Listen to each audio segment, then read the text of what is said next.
You guys have any idea for an opening? I got nothing. This is so quiet too.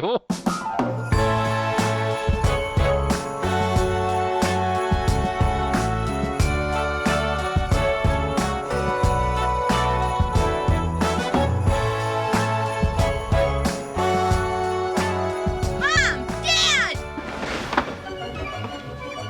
We stopped them! Where are you going? Where are you going? We're gonna miss the plane! Did you count heads? 11, including me. 5 boys, 6 girls, 4 parents, and a partridge in a pear tree. Home Alone 1990. An 8-year-old troublemaker must protect his house from a pair of burglars when he is accidentally left home alone by his family during Christmas vacation.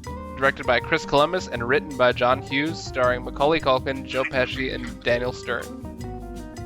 Home Alone 2, Lost in New York, 1992. An 8-year-old troublemaker must protect New York from a pair of burglars when he is accidentally left in New York alone by his family during Christmas vacation. Directed by Chris Columbus, written by John Hughes.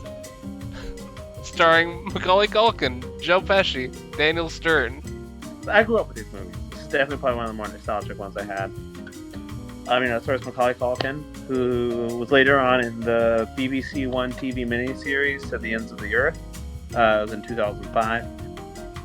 Good miniseries to check it out. But this was definitely the role he was most famous for during his career, and I enjoy these a lot. I will say, most of my nostalgia lies with Home Alone 2. I am much more passionate about Home Alone 2 than I think either of you will be. I think Home Alone 2 is one of that a threat? the best. Try me, you won't. Home Alone 2 is one of the best improvements from an original to sequel of most movies that I've seen. I do enjoy Home Alone a lot. I think it obviously has the basic entertaining concept of, this little kid who has to fight off these 2 bandits and his house with all sorts of fun traps. I think Home Alone 2 takes that concept and elevates it in almost every way. Elevates the idea of this upper middle class, white rich kid actually coming to terms with poverty in the city and people who are on the outskirts of society and finding empathy for those people, connecting to the people around him, having more dynamic characters with whom he empathizes along his journey. And I think what makes Home Alone 2 especially better than Home Alone, and especially good as a film, is that you can remove the concept of him fighting these criminals in his own little death house, and it still holds up a lot as a film. I think these are some of the more competent Christmas movies that exist. A lot of people kind of end up having lower standards when it comes to Christmas movies, because if it makes you feel like Christmas and you have fun, that's most of what matters. I think John Hughes and Christopher Columbus try to put up a lot of intentionality into setting up each element of the film, why they wouldn't be able to call home, why they wouldn't have a passport, why this and that wouldn't happen. And each time I watch it, I notice a little new detail they put in for that sort of intentionality. And in Home Alone 2 in particular, I see a lot of really fun aspects of how the camera and cinematography is used to be able to set up a scene in a way that could have been done in a much less creative way in any other film, and particularly a more traditional sentimental Christmas film. So yeah, I think they could have had every opportunity for this film to be both of these films to be less than what they are, and they chose not to. They chose to make them more intentional and to give them more value as films, whether or not they were Christmas films, and then adding in the extra sentimentality of the Christmas spirit and nostalgia that Christmas movies that we grew up with. I actually, I grew up with Home Alone and watched it a lot as a kid. I've never seen Home Alone 2 until this year. But yeah, I like them both a lot. I do think they have an interesting relationship because Home Alone Home Alone does walk in a way so that Home Alone 2 can run. Home Alone sets up the groundwork. The premise is a little more believable, and it all the beats in Home Alone do feel more natural. But Home Alone 2 sort of assumes that its audience knows what it's getting into, accepts the film they're about to watch, and almost is able to thrive without the constraints of trying to make it as believable as the first one. I think it does that very well, and I would agree with Michael that I think it improves upon the original. But yeah, they're both very strong films, and yeah, I do have a lot of nostalgia for the first one, and that definitely carried into the second one for me.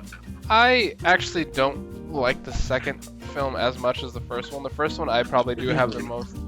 Yeah, I think it might be just partially because of nostalgia and partially because like I've just grown a huge appreciation for the first one and like probably the whole meta around it that I've come to appreciate as well. But there's a lot that I love about these two movies. There's like I've seen them like every year since I was probably like a little, actually probably like since I was a little baby. Yeah, no, growing up with these films, there's a lot to appreciate about it. The fact that they found a kid that was as talented as Macaulay Culkin, who was able to like not be an annoying main character, as a kid who's actually able to like pull off the whole like actually being like an intelligent kid. Okay, yeah, this is another one where the casting just kind of blows me away. Even the inclusion of having John Candy on for just one day, and like how much he does with that one day of filming, it's incredible.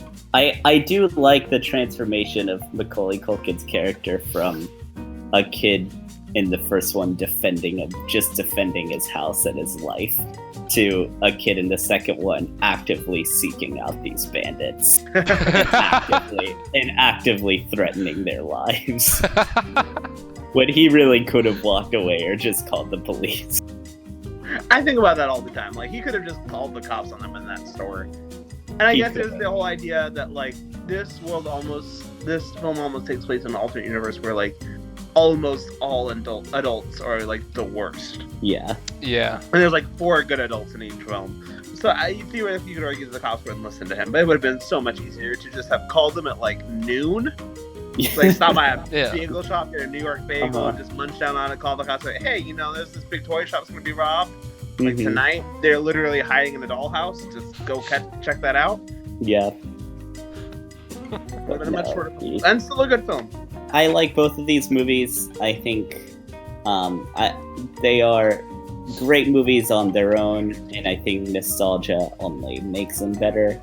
But I think even if you didn't have nostalgia, both of these would be very good. I think the second one builds on the first one in a very good way, but I also think because the second one sort of assumes you're already hooked into the franchise or hooked into the story it's telling, I can understand some people may not liking it as much, but I also I like it better. I think it only improves on the original. So I've actually, a few of my pretty close friends I've talked to have said that they are not the biggest fans of the original, and I guess perhaps it's so reliant on a certain level of slapstick and physical humor that if that is not your jam, I would not necessarily recommend the first one. If you are okay with that and are open to it, I would definitely recommend the first film. I would recommend the second film either way. I think it has fun every concept. I think it has a whole lot of value outside of the physical humor elements and the pain comedy elements. I think it has great performances. I think it's actually, ironically, strangely, some of John Hughes' best writing for characters and making characters relatable and human and a little bit more complex. I think Macaulay Culkin gives an incredible performance, one of the better child performances I've seen in any film, but much less a Christmas film. And I think it's a great way to bring in the holiday season. Yeah, I would recommend both these movies. I think the biggest drawback to the second one for me is that it is reliant on the first one.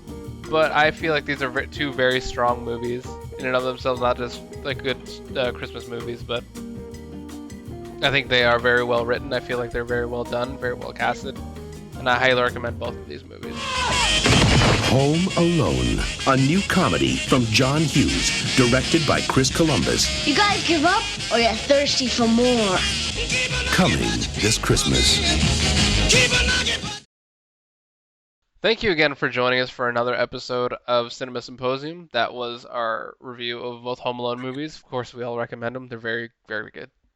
Next up, we got National Lampoon's Christmas Vacation, which is one that I have kind of grown to like over the course of seeing it a few times. I don't think either of us have seen this when we were younger, but I've never seen it before. Okay, so yeah, Nathaniel hasn't seen it, and Michael, have you seen it before?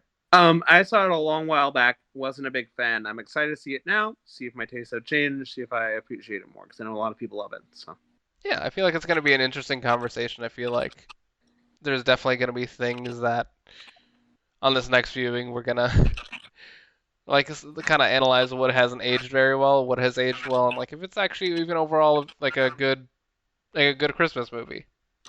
Anyway, we'll see you guys next time. Thank you so much for joining us. happy holidays. Bye. Happy holidays. Bye.